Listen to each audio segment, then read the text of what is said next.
Harry Potter fan fictions adapted into novels, okay?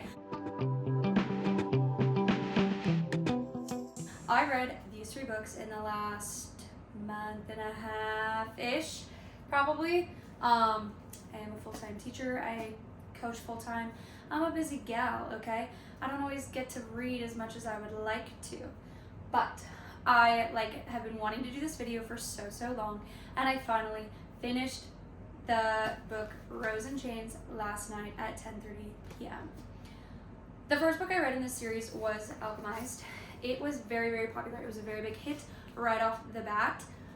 Everyone was excited about it. This is Manacled. Also, if you are a Dramione Harry Potter fanfic lover, this was Manacled. I rated this, I think, 4.75 stars. I like this book. It's very long. It's a slow burn, but I do enjoy that she created and put it all into one large, ginormous book rather than making it into a series. Because if you have never read a fan fiction, they're usually very long compared to normal novels that we see traditionally published. I liked this book. I liked the consistent similarities between Manacled and this book. I liked the magic that she created in this book. The ending was almost exactly the same. I like this book. It was not a 5-star read for me though, because it just didn't quite hit. It just wasn't quite there for me.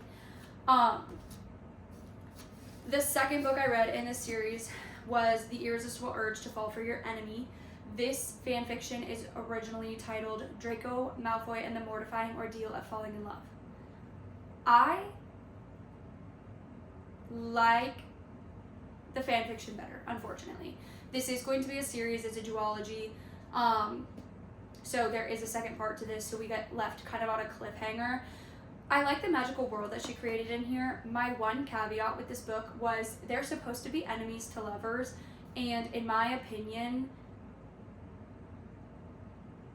Draco and Hermione were always enemies, and so they already have that backstory, so you didn't have to build that in that fan fiction, right? Because you're writing about characters who are already enemies, and in this, it just doesn't feel like they truly deserve to be enemies. The only reason they're enemies is because they're different factions of magic don't like each other. They don't coexist well. But in my opinion, that doesn't make two people super enemies like you traditionally see in enemies to lovers, right? They just dislike each other because they're supposed to.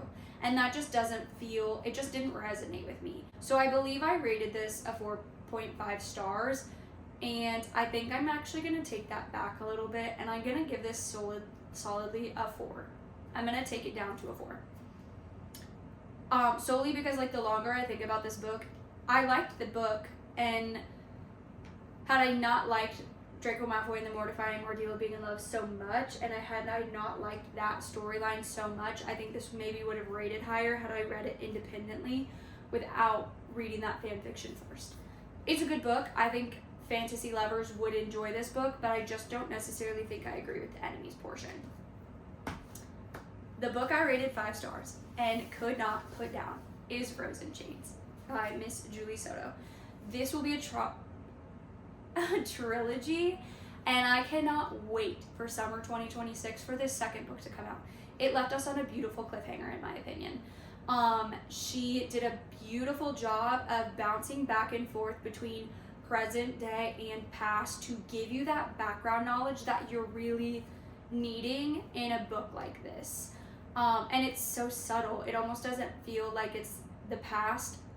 The writing feels very present day person having a memory, rather than having a flashback, right, to something. Sometimes I think flashback scenes can feel almost disconnected from your main character, and these past memories feel so connected to the main character. I love the magic that she built in here. I love the similarities that it has to the original fan fiction of The Auction. The Auction is dark. It's dark. The concept of this book is also dark, right? An auction is just what it sounds like, except for you're selling people rather than goods.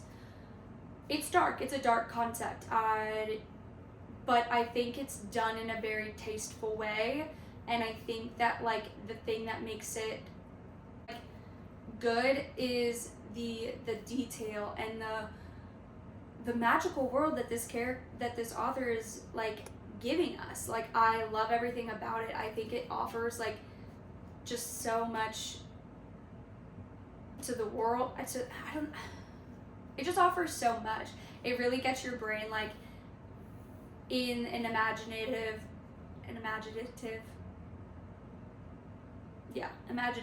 world. And like, I just really liked this concept and this idea of it doesn't feel like a Draco and Hermione wannabe story. It is its own story in its own right. And I really like this book. I've been thinking about it all day. I woke up thinking about it, and to me that makes this book a 5-star read.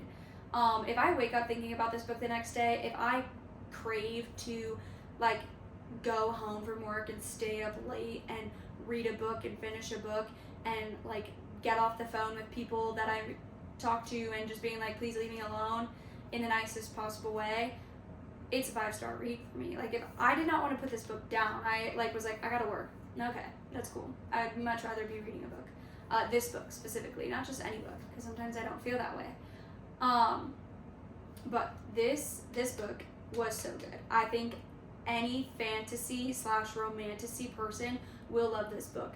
It is a slow burn in the best way. It doesn't ever, like, sometimes when you read slow burns, you're like, God, will you just kiss already?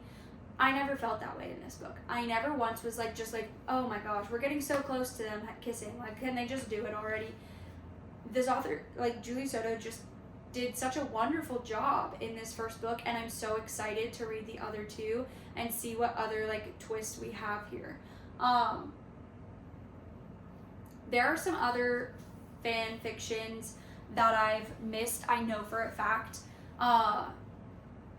that I've read. I just couldn't find the copies of them, and so I just need to go online. So this will probably be a 2-part series. Okay, anyways, I am going to end the video here. Again, thank you for watching the Elle Diaries, and I hope you continue to join me on this crazy adventure that I call life, and listening to me ramble about books, because that's kind of my favorite thing to do. Anyways, I've got some exciting things coming up for 2026. I'm hoping to take a little road trip, so I'm hoping to make some more videos. I have a lot more books that I'm going to be reading. That is my goal for 2026. If we're looking at New Year's resolutions, because it's about that time, I have some big reading goals, and I have some big fitness goals as well. So if you'd like to follow along, I hope you hit that subscribe button, and I'll see you next time. I'll talk to you later. Bye.